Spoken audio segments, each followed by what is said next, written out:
Hello mga pangga, kamusta kayong lahat? Sana ay nasa mabuti kayong kalagayan habang napapanood nyo ang video ito. So ang simpleng vlogs for today guys ay may isi-share ako sa inyo na importante na balita galing dito sa Kuwait at saka medyo namamaos pa ako ngayon dahil masama ang aking pakiramdam. Grabe ang aking ubo guys kasi Makati talagang aking lalamunan.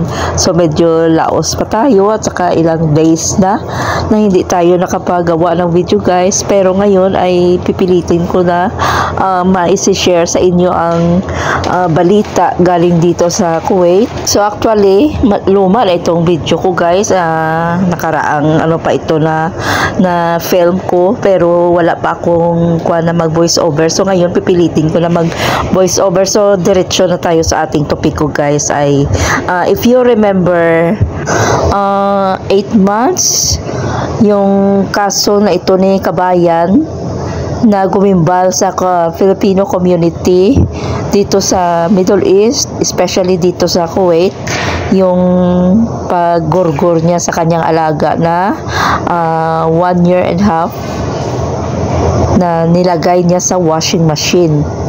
So nag-viral yun na balita at saka so ngayon na sentensyahan, nagpalabas na ng hatol ang Kuwait Court sa kaso ni Kabayan. Hinatulan siya ng death penalty. So kamatayan ang hatol sa kay Kabayan, which is pag-hang. She will be hung or bitay. Bitay ang parusa sa kanyang kaso. So ganito ang batas dito sa Middle East. So yun ang ating latest update sa kaso ni Kabayan na ngayon ay nasentensyahan na. So another kaso na naman mga pangga.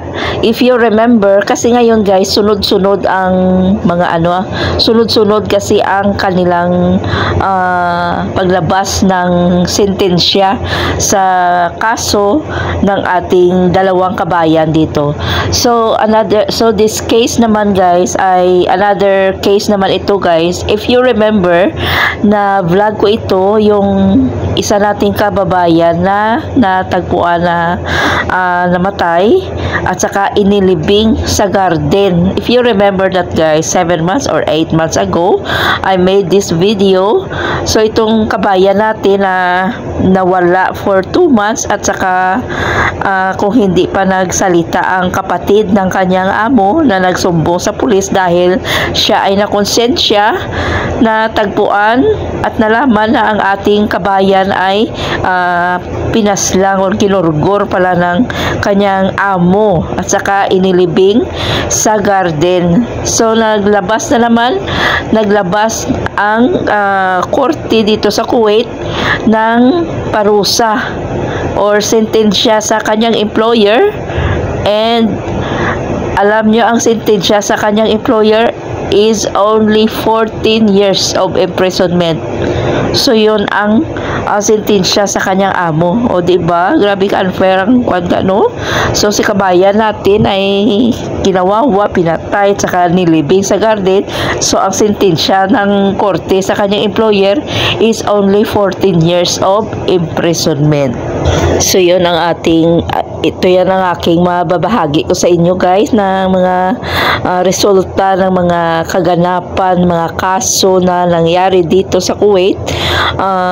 Yun ang resulta ngayon na lumabas na ang sentensya or ang pagpataw ng parusa ng korte sa nasabing mga krimen na kinasangkutan ng isa nating kababayan, at yung isa ay yung sa kanyang employer na ginurgor ang ating kababayan at saka ginlibing sa garden at saka after 2 months pa at laman ang karumaldumal na nangyari sa kanya.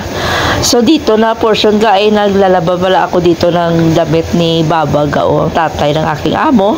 So pag naglalaba-laba ako dito ga ay syempre may hadiah naman tayo.